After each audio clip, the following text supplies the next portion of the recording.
Hello guys, പോവാൻ വരട്ടെ. ഇത് നമ്മുടെ ചാനൽ തന്നെയാണ് കേട്ടോ. എന്നും ഒരേ കണ്ടന്റിൽ പോയി കഴിഞ്ഞാൽ നിങ്ങൾക്ക് ബോറടിച്ചാലോ? നിങ്ങൾക്ക് ബോറടിച്ചില്ലെങ്കിലും എനിക്ക് നന്നായിട്ട് ബോറടിച്ചിട്ടുണ്ട്. കാരണം എന്നും A3 ഷീറ്റിൻ്റെ അകത്ത് പ്രിന്റ് എടുക്കുക, വെട്ടിക്കൂട്ടുക, ഫ്രെയിം ആക്കുക എന്നൊക്കെ പറഞ്ഞ് ഞാൻ ബോറടിച്ചു. അപ്പോൾ പിന്നെ ഒന്ന് മാറ്റി പിടിക്കാമെന്ന് വിചാരിച്ച്.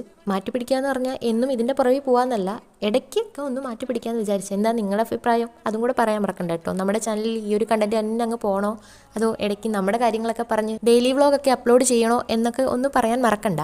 പിന്നെ ആദ്യം തന്നെ ഒരു കാര്യം പറയാം, നമ്മുടെ ചാനൽ കാണുന്ന ആദ്യം നമ്മുടെ ചാനലൊന്ന് സബ്സ്ക്രൈബ് ചെയ്യുകയോ വീഡിയോ ലൈക്ക് ചെയ്യുകയോ ചെയ്യുന്നില്ല. ഇതൊക്കെ മറക്കാതെ ചെയ്യേണ്ടേ അമ്പാനെ.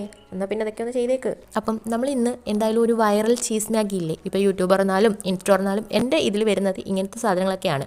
അപ്പോൾ പിന്നെ നമുക്കതൊന്ന് ട്രൈ ചെയ്ത് നോക്കാമെന്ന് വിചാരിച്ച്. അതിൻ്റെ കൂട്ടത്തിൽ നമ്മുടെ കണ്ടന്റ് മാറ്റണമല്ലോ. എന്നാൽ പിന്നെ എല്ലാം കൂടി ഒരുമിച്ചായിക്കോട്ടെ എന്ന് വിചാരിച്ച്. എന്നെഴുതി ഞാൻ ആ വഴിക്കങ്ങ് പോവല്ല കേട്ടോ. നമ്മൾ ഈ ഒരു പരിപാടിയും ഉണ്ട് ഇതിൻ്റെ ഇടയ്ക്കൂടെ. ഞാനത് ട്രൈ ചെയ്തിട്ട് എനിക്ക് ശരിയായില്ല. ചിലർക്ക് ശരിയാവും, ചിലർക്ക് ശരിയാവത്തില്ല എന്നാണല്ലോ. ഞാനുണ്ടാക്കിയതിൻ്റെ കുഴപ്പമാണെന്ന് തോന്നുന്നു. സാധനം എൻ്റെ വയറ്റിന് പിടിച്ചിട്ടില്ലായിരുന്നു. കഴിച്ചതിന് ശേഷം നല്ല വയറുവേദനയായിരുന്നു. എന്തുവായാലും നിങ്ങളാരെങ്കിലും ഇത് ട്രൈ ചെയ്ത് നോക്കുന്നുണ്ടെങ്കിൽ ഇതൊക്കെ ഒന്ന് മനസ്സിൽ വെച്ചേക്ക്.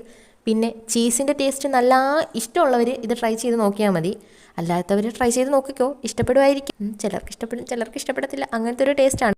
ഞാൻ എന്തായാലും റെസിപ്പി ഒന്നും ഷെയർ ചെയ്യുന്നില്ല, കാരണം അത് നോക്കി ഉണ്ടാക്കിയിട്ട് ഒരു കാര്യം. അപ്പോൾ നമ്മുടെ വീഡിയോ ഇഷ്ടപ്പെട്ട് കഴിഞ്ഞാൽ ലൈക്ക് ചെയ്ത് സപ്പോർട്ട് ചെയ്യാനും, ചാനൽ ഒന്ന് സബ്സ്ക്രൈബ് ചെയ്ത് സപ്പോർട്ട് ചെയ്യാനും, പിന്നെ എന്തെങ്കിലുമൊക്കെ കമൻറ്റ്. പിന്നെ വേറൊന്നുമില്ല. അപ്പോൾ ഓക്കെ, ബൈ. പിന്നെ കാണാം.